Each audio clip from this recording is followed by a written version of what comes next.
उनके अंदर, अब उसको गुण कहूं कि दुर्गुण कहूं, कि हम सब लोगों को शिक्षा देने के लिए उनका ऐसा भाव था। वे सुंदर स्वरूप कहीं भी देखते थे ना तो उस पर मोहित हो जाते थे।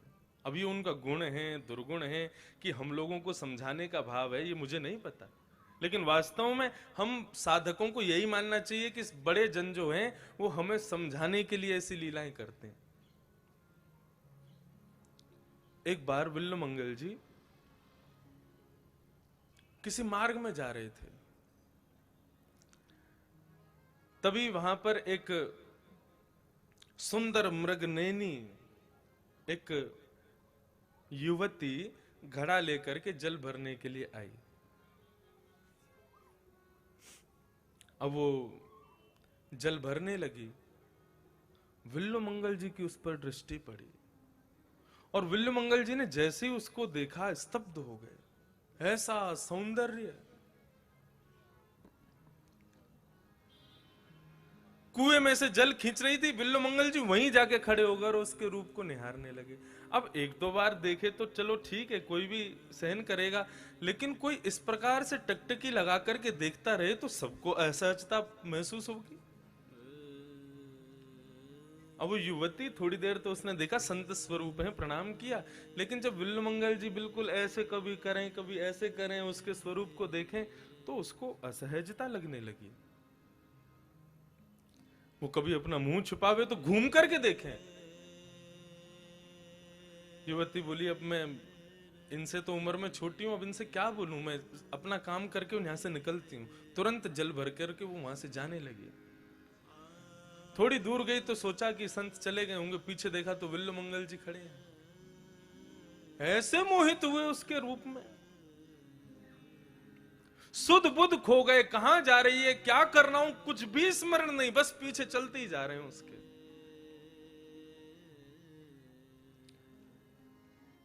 युवती का ब्याह हो चुका था, अपने घर पर आई, घर पर आकर के तुरंत उसने अपना घर का दरवाजा बंद किया, अपने पति से बोली मुझे बचाओ। पति बोला क्या हो गया?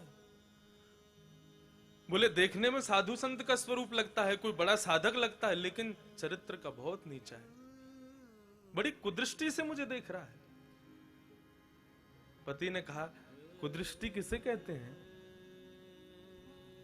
दृष्टि तो दृष्टि है, उसको कुदृष्टि क्यों कहती हो? बोले वो बाहर ही खड़ा है, मुझे देखने के लिए यहां तक चला आया है। पति ने जाकर के गेट खोला तो विल्लुमंगल जी वहीं खड़े थे। पति को देख ही नहीं रहे, उसके उठ करके देख रहे हैं कि वो कहां है जिसका स्वरूप मैं देखना चाह रहा था। उस व्यक्ति ने उनका स्वागत किया, आइए वन्यवर पधारिए, घर पर विराजिए। पत्नी कहे देखो कैसा पति हमारा, कोई मेरे स्वरूप पर इतना मोहित हो गया, कोई मेरे रूप को इस प्रकार इस भांति देख रहा है और ये उसका स्वागत कर रहा है। सेज लगा करके बिठाया, बोले प्रसाद पाएंगे? बोले बिल्कुल पाएंगे, अगर आपकी गृहिणी बनाएंगी तो जरूर पाएंगे। पति कहने लगे जल्दी जाओ, भोग सिद्ध करो, संत पधारे, भोजन कराओ। पत्नी का दिमाग खराब, तो बोले कैसा पति है, अब बेचारी आज्ञा का तो मानेगी। अब जाकर के उसने भोजन आदि सिद्ध किया, बाहर बैठे बैठे विल्लुमंगल से बातें कर रहा है वो, लेकिन विल्लुमंगल की दृष्टि रसोई घर में ही है। हाँ हाँ ठीक कह रहे हो। भोग लगा करके जैसे उनको भोजन करा, कर भोजन रहे हैं लेकिन दृष्टि से केवल उसी को देख रहे हैं, ऐसी स्थिति। भोग प्रसाद पाने के बाद में, हस्त प्रक्षालन करने के बाद में विल्लुमंगल जी बोले अब भाई बहुत पा लिया है, इच्छा हो रही है तुम्हारे यहां ही विश्राम कर लें। पत्नी ने पति का हाथ पकड़ा, बोले बिल्कुल मना कर दो। पति ने कहा अरे अरे प्रभु आप हमारे कक्ष में विराजो, जरूर जो विराजो यहां पर। कक्ष में जाकर के विल्लुमंगल जी विराजे। बोले प्रभु किसी वस्तु की आवश्यकता? बोले हाँ, भोजनांते पिबेत वारिम, भोजन के अंत में जल पीना चाहिए, अपनी पत्नी को कहो मेरे लिए जल लेके आएगी। हाँ अभी कहता हूं। बाहर आकर के बोला पत्नी से, बोले तुम जाओ जल्दी जल दे के आओ। पत्नी बोले तुम करो, तुम जानो, तुम्हारा काम जाने, मैं तो जा रही हूं अपने घर। क्या करवा रहे हो तुम मुझसे? पति ने उसको बिठाया, और बिठा करके कहता है कि यदि ये सच्चा साधक होगा ना तो आज ये सुधर जाएगा। बोले कैसे? बोले तुम जल लेकर के जाओ, लेकिन साधारण नहीं, तुम सुंदर तो हो ही हो, अपना और सुंदर स्वरूप बना करके जाओ, और फिर जो होगा वो एक नया इतिहास रचेगा। उसका पति भी बड़ा बुद्धिमान, उसकी गृहिणी ने सुंदर अपना श्रृंगार किया, वैसे ही सुंदर, और जब श्रृंगार करके आई तो मानो साक्षात लक्ष्मी प्रकट हो गई हो। जल लेकर के जैसे ही कक्ष में प्रवेश किया, विल्वमंगल जी इंतजार कर रहे थे, तत्परता से नेत्र निहार रहे थे, कब आवेगी कब आवेगी। और जैसे ही उसको आते हुए देखा तो पहले से इतनी सुंदर और अब इतनी सुंदर बनकर के आई कि विल्वमंगल जी उसको देखते रह गए। और देखते देखते देखते विल्वमंगल जी ने मन में भाव रखा, एक साधारण सी स्त्री की सुंदरता पर सुबह से शाम हो गई मुझको, और शाम तक मैंने इतना निहारा, ऐसे ऐसे करके निहारा, लेकिन उसका परिणाम ये और सुंदर बनकर के मेरे सामने प्रकट हुई है, मुझको दर्शन देने आई है। अरे नेत्रों, यदि इतनी तत्परता श्री श्रीनाथ जी को देखने की होती तो आज श्रीनाथ जी चल करके मेरे सामने आ गए होते। यदि इतनी तड़फन श्रीनाथ जी को देखने की होती तो आज मेरे कक्ष में श्रीनाथ जी खड़े होते। दर्शन को नैना तपे, वचन सुनन को काम, मिलवे को हिय रात पे, हिय के जीवन प्राण, गोवर्धन वासी सांवरे, तुम बिन रहो न जाए। युवती का हाथ पकड़ लिया और बोली, बेटी मैंने तुम्हारे यहां प्रसाद पाया है, मुझे दक्षिणा दोगी? वो तो घबरा गई, बोली हाथ और पकड़ लिया इन्होंने तो पता नहीं क्या मांगेंगे। बोले आज्ञा करो। बोले तुम्हारे घर में सुई है? बोले हाँ है, तो जरा लेके आना। सुई लेकर के आई तो उस युवती को देखा, और युवती को देखने के बाद नेत्र बंद करके श्रीनाथ जी का स्मरण किया। बोले जिन नेत्रों ने ठाकुर जी को छोड़ करके एक तुच्छ प्राणी को दर्शन की इतनी अभिलाषा रखी, उन नेत्रों को मैं रखना नहीं चाहता। सुई से अपने दोनों नेत्र फोड़ दिए उन्होंने। और उस समय ठाकुर जी का उनको हृदय में दर्शन हुआ, तब उन्होंने यह श्लोक गाया, अस्ति स्वस्तरुणी कराग्र विगलत कल्प प्रसूना प्लुतम, वस्तु प्रस्तुत वेणुनादल हरि निर्वाण निर्व्याकुलम, स्रस्त स्रस्त निवद्धनि विविलशद गोपी सहस्त्राव्रतम, हस्तन्यस्तन ताप वर्ग मखिलो दारम किशोराकृति। ऐसी छवि में मोहित हो गए श्री विल्वमंगल जी।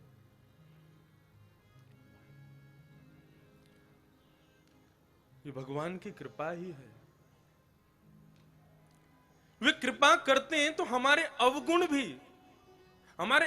भी यदि उनकी सेवा में लग जाएं। मैं अपनी कथा में बड़े खुल के कहता हूं, अपने अवगुण को सुधारने की आवश्यकता नहीं है, बस वो अवगुण क्यों बन गया, क्योंकि उसका मार्ग दुनिया की तरफ है। उसी अवगुण को यदि मार्ग बदल दो, ठाकुर जी की तरफ कर दो, तो वो अवगुण ही सद्गुण बन जाएगा। मार्ग बदलने की आवश्यकता। मेरे अंदर अवगुण है, क्या अवगुण है? मुझे क्रोध बहुत आता है। किस पर आता है? अपने परिवार पर आता है, अपनी पत्नी पर आता है, अपने बच्चों पर आता है, क्रोध आता है। इसका मतलब तुमको अपनों पर क्रोध आता है। एक बार को प्रयास करके देखो, सब अपनों को पराया समझ लो, उन पर फिर क्रोध नहीं आएगा। ठाकुर जी को अपना समझ, उन पर क्रोध करो, वो क्रोध ही भक्ति बन जाएगा। यदि अवगुण इतने ही बुरे थे तो भगवान ने बनाया क्यों उनको? अवगुण का निर्माण ही इसीलिए हुआ है।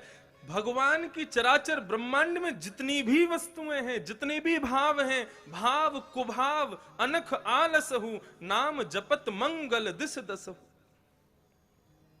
हर वस्तु भगवत प्राप्ति कराती है।